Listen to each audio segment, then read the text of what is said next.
In the world of Hollywood, fame comes with a terrifying price, and these celebrities paid with their lives at the hands of the very people who claimed to love them most. Let's look at 10 cases where Hollywood stars were murdered by their own fans. 10. Christina Grimmie was a talented singer who first gained fame on YouTube, covering popular songs with her unique voice. She competed on The Voice in 2014, where she finished third and won the hearts of millions. Known for her kindness, dedication to music, and close bond with fans, Christina seemed to have a bright future ahead of her. But in 2016, her life was tragically cut short in a way no one could have expected. On June 10, 2016, Christina performed at the Plaza Live in Orlando, Florida, as the opening act for the band Before You Exit. After her performance, she did what she always loved, meeting her fans. She was at a meet and greet inside the venue, signing autographs and taking pictures with the people who supported her. At around 10:24 p.m., a man named Kevin James Loibl approached her. Christina, always warm and welcoming, opened her arms for a hug. But instead of embracing her, Loibl pulled out a gun and shot her 3 times at close range. The scene quickly turned into chaos. Her brother, who was nearby selling merchandise, immediately tackled the shooter. They struggled, but Loibl managed to break free, step back, and then shoot himself in the head. He died instantly. Christina, meanwhile, was left bleeding on the floor. Paramedics rushed her to the hospital, but at 10:59 p.m., she was pronounced dead. An autopsy later revealed that she had been shot once in the head and twice in the chest. What made this even more terrifying was that Loibl didn't even know Christina personally. He had developed an obsessive and unhealthy infatuation with her. Reports later showed that he had tried to make himself more attractive for her by losing weight, getting hair transplants, and even undergoing eye surgery. His co-workers noticed his obsession, but no one knew it would turn deadly. He had traveled from St. Petersburg, Florida, armed with 2 guns, extra ammunition, and a large hunting knife. There were no metal detectors at the venue, and security hadn't checked attendees for weapons. Christina Grimmie was only 22 when she died.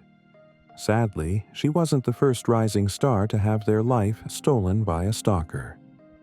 Almost 3 decades earlier, Hollywood was shaken by a similarly tragic case. 9. Rebecca Schaeffer was a young actress with a bright future ahead of her. She was best known for her role in the sitcom My Sister Sam, where she played the lovable younger sister, Patty. With her talent and charm, she seemed destined for a long and successful career in Hollywood. But in 1989, her life was tragically cut short. On July 18, 1989, Rebecca was at home in her West Hollywood apartment, preparing for an important audition for The Godfather Part 3. She was expecting a script delivery, so when the doorbell rang, she answered without hesitation. But instead of a delivery, she found Robert John Bardo, a 19-year-old fan who had been obsessed with her for years. Bardo had been stalking Rebecca for 3 years. He had written her multiple letters, one of which she had kindly responded to. That small interaction seemed to fuel his obsession even more. In 1987, he had even traveled to Los Angeles, trying to meet her on the set of My Sister Sam, but security turned him away. A month later, he returned with a knife, but once again, he was stopped. For a while, Bardo's attention shifted to other celebrities, but in 1989, he saw Rebecca in the film scenes from the class Struggle in Beverly Hills. In one scene, she was in bed with another actor. Enraged, Bardo saw the moment as a betrayal, believing she had become just another Hollywood whore. In his mind, she needed to be punished. Determined, Bardo hired a private investigator for $250 to track down Rebecca's home address through DMV records. Armed with a .357 handgun, he traveled to Los Angeles once again. The morning of July 18th, he wandered around her neighborhood, making sure he had the right address.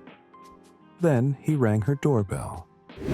When Rebecca answered, he showed her a letter and autograph she had once sent him. They had a brief conversation, and she politely asked him not to come to her home again.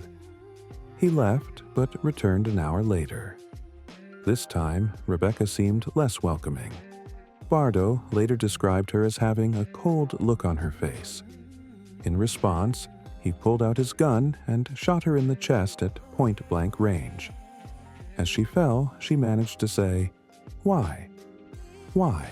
before losing consciousness. Rebecca was rushed to Cedars-Sinai Medical Center, but doctors couldn't save her.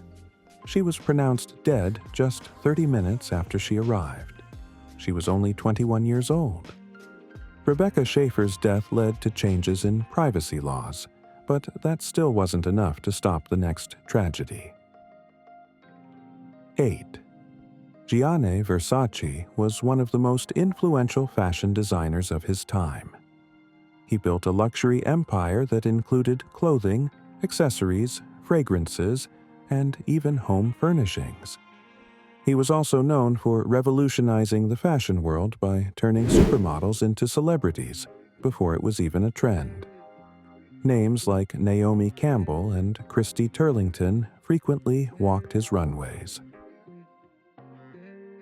On July 15, 1997, his brilliant career came to a tragic and shocking end. That morning, Versace left his Miami Beach mansion to take a short walk to a cafe and pick up his morning magazines.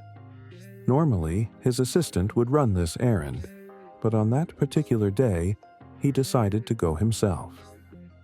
After retrieving the magazines, he returned home and was climbing the steps to his mansion when a man suddenly approached and shot him twice in the back of the head at close range.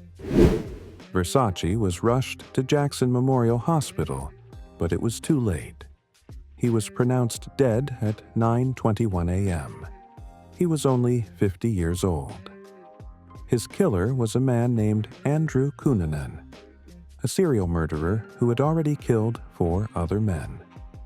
Cunanan was obsessed with Versace and often bragged about knowing him, though most of these claims were likely fantasies. Some reports suggest they may have met once in San Francisco years earlier, but Versace's family has always denied any connection. Police were never able to determine exactly why Cunanan targeted Versace. Some theories suggested revenge, jealousy, or a personal vendetta, but nothing was ever confirmed. 8 days after the murder, Cunanan was found dead in a houseboat, having taken his own life. He never left a note or explanation, leaving the true reason behind his killing spree a mystery. Versace's demise was truly heartbreaking, but the next one is even more disturbing. Mark David Chapman seemed like just another fan, until he committed one of the most infamous crimes in music history. 7. John Lennon was one of the most famous musicians of all time. He was a founding member of the Beatles, the band that changed music forever. After the Beatles broke up, he continued making music, often with his wife, Yoko Ono. His songs, like Imagine, carried messages of peace and love, and he became a symbol of hope for many people. But on December 8, 1980, the world lost him in the most tragic way. That evening, Lennon and Ono were returning home to their apartment at the Dakota, a building in New York City. Earlier that day, a man named Mark David Chapman had been waiting outside the building. He was a fan, and when he saw Lennon, he asked him to sign a copy of Double Fantasy, the album Lennon had recently released. Lennon signed it and even asked Chapman if he needed anything else before heading to a recording session. Hours later, Lennon and Ono came back home. As they walked through the entrance of the Dakota, Chapman was still there, this time with a gun. He pulled it out and shot Lennon 4 times at close range, hitting his back and shoulder. Lennon collapsed, bleeding heavily. Police rushed him to Roosevelt Hospital, but it was too late. At 11:15 p.m., John Lennon was pronounced dead. He was 40 years old. Chapman didn't run. He simply sat down and waited for the police to arrest him. Later, it was revealed that he had been planning Lennon's murder for days. He had even considered killing other celebrities, including Paul McCartney. But his anger toward Lennon was stronger.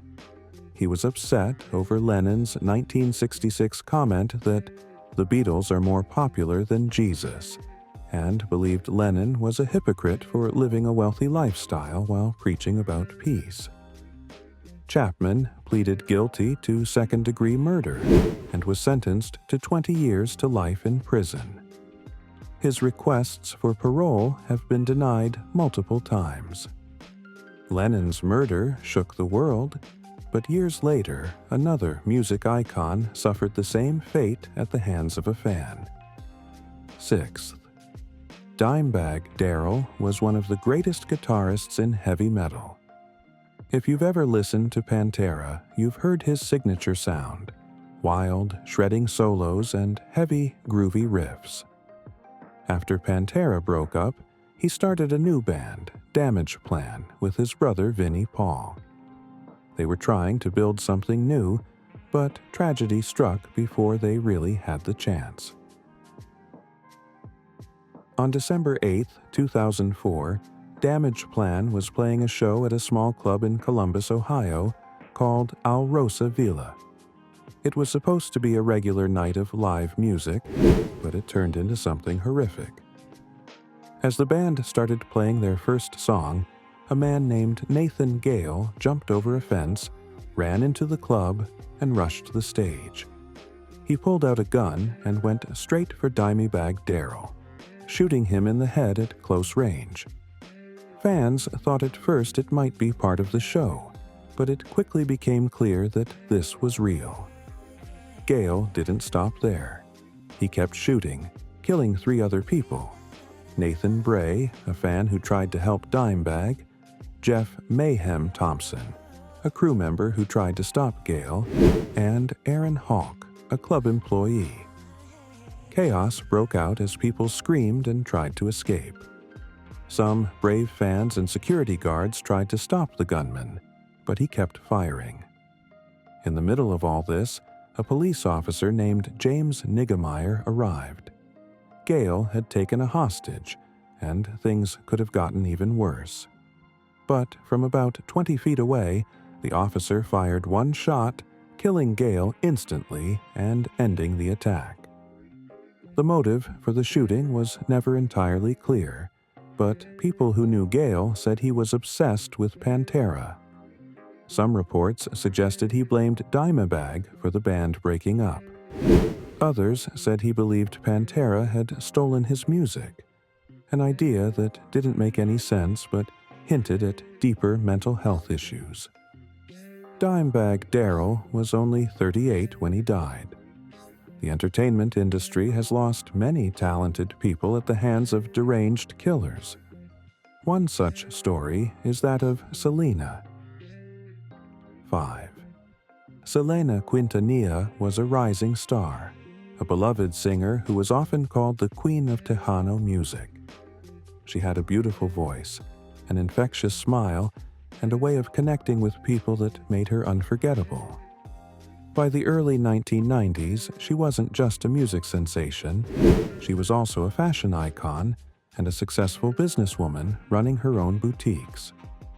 But behind the scenes, she was having some trouble with someone she thought she could trust.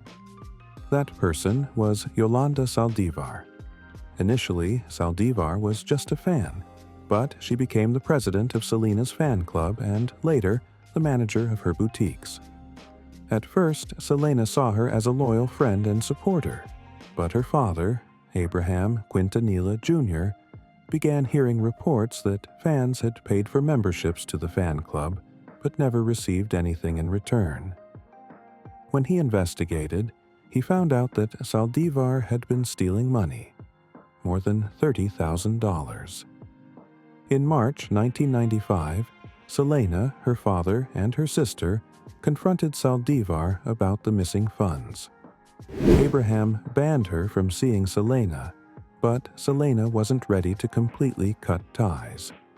Saldivar still had important financial documents, and Selena wanted to make sure everything was sorted out. On March 31, 1995, Selena met Saldivar at a motel in Corpus Christi to get those documents. But instead of handing them over, Saldivar pulled out a gun. As Selena turned to leave, Saldivar shot her in the shoulder. The bullet hit a major artery, causing massive bleeding. Even though she was badly wounded, Selena managed to run to the motel lobby, leaving a long trail of blood behind her. She collapsed at the front desk, where she was able to name Saldivar as the shooter before losing consciousness. Paramedics rushed Selena to the hospital, but her injuries were too severe. Doctors tried everything to save her, even performing open-heart surgery, but she had lost too much blood. At just 23 years old, Selena was pronounced dead at 1:05 p.m. Selena trusted her fan club president, but as history has shown, trust can be deadly in the world of fame. Dominique Dunne made the same mistake, and he paid dearly for it. 4. Dominique Dunne was a young actress with a promising future ahead of her. Born into a well-known Hollywood family, she was the daughter of writer and producer Dominick Dunne. Her biggest break came in 1982 when she starred as the eldest daughter in the horror film Poltergeist. Many believed she was on her way to becoming a big star. But her life was tragically cut short because of an abusive relationship with her biggest fan. In 1981, Dominique met John Thomas Sweeney, a chef at a fancy restaurant in Los Angeles. Things moved quickly, and within weeks they moved in together. At first, everything seemed fine, but soon Sweeney's jealous and controlling side started to show. He would get angry over small things, and the relationship became toxic. Then, he started to get violent. One night, during an argument, he pulled out clumps of her hair. She was terrified and ran to her mother's house, but eventually she went back to him. Another time, he strangled her and threw her to the floor. A friend who was staying with them heard her gasping for air and rushed in to help. Dominique managed to escape by climbing out of a bathroom window, but the pattern continued. She finally decided to end the relationship, changed the locks to her house, and told him to stay away. But Sweeney wasn't willing to let her go. On October 30th, 1982, just a few weeks after the breakup, Dominique was at home rehearsing with a fellow actor. While she was on the phone with a friend, Sweeney somehow interrupted the call. Minutes later, he showed up at her house. She agreed to step outside to talk to him while her friend stayed inside. Then, he attacked her. Her friend heard screams, a loud thud, and then silence. When he ran outside, he saw Sweeney kneeling over Dominique's unconscious body. Sweeney looked up and said, "Call the police." When officers arrived, Sweeney immediately admitted, "I killed my girlfriend." Dominique was still alive but barely breathing. She was rushed to the hospital and put on life support. Sadly, after a few days, doctors confirmed that she had no brain activity. On November 4th, 1982, her family made the heartbreaking decision to take her off life support. She was only 22 years old. If you think Dunn's murder was shocking, just wait until you hear what happened to Adrienne Shelly. 3. Adrienne Shelly was a talented actress, writer, and filmmaker. She was best known for her work in independent films, especially Waitress, a movie she wrote, directed, and acted in. She had a bright future ahead of her, both in her career and as a wife and mother. But on November 1st, 2006, her life was taken in a brutal and senseless act of violence. That morning, Adrienne's husband, Andy Ostroy, dropped her off at her office, an apartment she used as a workspace in Manhattan's West Village. He didn't hear from her all day, which was unusual. Worried, he went to check on her. When he arrived, he found her hanging from the shower rod in the bathroom with a bedsheet around her neck. Her wallet was missing, and the door was unlocked. At first, the police thought she had taken her own life, but Andy refused to believe it. Adrienne was happy. She had a 2-year-old daughter she adored, a successful career, and no signs of depression. He kept pushing for more investigation, and soon, something didn't add up. A footprint in construction dust was found near the crime scene, leading detectives to a 19-year-old construction worker named Diego Pilco. When police arrested Pilco, he confessed.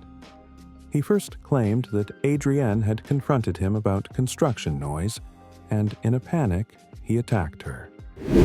But his story changed during his trial. He admitted that he had followed her into her office, planning to steal from her purse. When she caught him and threatened to call the police, he panicked. He covered her mouth, knocking her unconscious, and then staged the scene to look like a suicide. The truth was even more horrifying. Adrienne had still been alive when he hanged her. Pilco pleaded guilty to manslaughter and was sentenced to 25 years in prison. Because he was in the country illegally, he is expected to be deported to Ecuador after serving his time. While Adrienne's loss was devastating, Lana Clarkson's passing was even more painful because it could have been avoided. 2. Lana Clarkson was an actress and model, best known for her roles in 1980s films like Fast Times at Ridgemont High and Scarface. While she had a promising career in Hollywood, work had slowed down over the years. By 2003, she was working as a hostess at the House of Blues in Los Angeles to make ends meet. On February 3, 2003, Clarkson met Phil Spector while on the job. Spector was a legendary music producer, famous for working with artists like the Beatles and the Ronettes. He had a reputation for being eccentric, controlling, and, as some later testified, dangerous when drunk. That night, after meeting at the House of Blues, Spector invited Clarkson to his mansion in Alhambra, California. She agreed, and they left together in his limousine. An hour after they arrived, Spector's driver, who was waiting outside, heard a gunshot. Moments later, Spector came out holding a gun and reportedly said, "I think I just shot her." Inside, Clarkson was slumped in a chair, dead from a single gunshot wound to the mouth. When police arrived, Spector claimed Clarkson had taken her own life, calling it an accidental suicide. He later told a reporter that she had kissed the gun, but investigators didn't believe him. 5 other women later testified that Spector had a history of pulling guns on them when they rejected him. Lana was murdered in cold blood, but some decades earlier, Hollywood witnessed one of the most shocking and brutal crimes in American history. 1. Sharon Tate was a rising Hollywood actress in the 1960s. She starred in films like Valley of the Dolls and The Fearless Vampire Killers, and was married to famous director Roman Polanski. At the time of her death, she was 8.5 months pregnant with their first child. But on the night of August 8, 1969, her life was cut short. That evening, Sharon had dinner at El Coyote Cafe with some friends. They returned to Sharon's house on Cielo Drive around 10:30 p.m. A few hours later, a group of strangers broke in. They were members of the Manson family, a cult led by Charles Manson, a failed musician with a twisted vision of starting a race war. The attackers showed no mercy. A young man named Stephen Parent, who had been visiting the property's caretaker, was shot dead in his car outside. Inside, Sharon and her friends were tortured and brutally killed. Sharon was the last to die. Begged them to let her live long enough to have her baby, but they showed no compassion. She was stabbed 16 times, and the coroner later confirmed that 5 of the wounds were fatal. The killers even wrote the word "pig" in her blood on the front door before leaving. The next morning, Sharon's housekeeper arrived and found the horror inside. The killers were eventually caught months later, not because of the Tate murders, but because of another crime. It turned out the Manson family wasn't targeting Sharon specifically. They attacked her house because it had once belonged to music producer Terry Melcher, who had rejected Manson's music, and the murders were meant to send a message of terror. Sharon was buried with her unborn son in her arms. Her husband, Roman Polanski, was devastated and spent years struggling with grief. Her friends and family, including her sister Deborah, have worked ever since to keep her memory alive and fight against the release of her killers.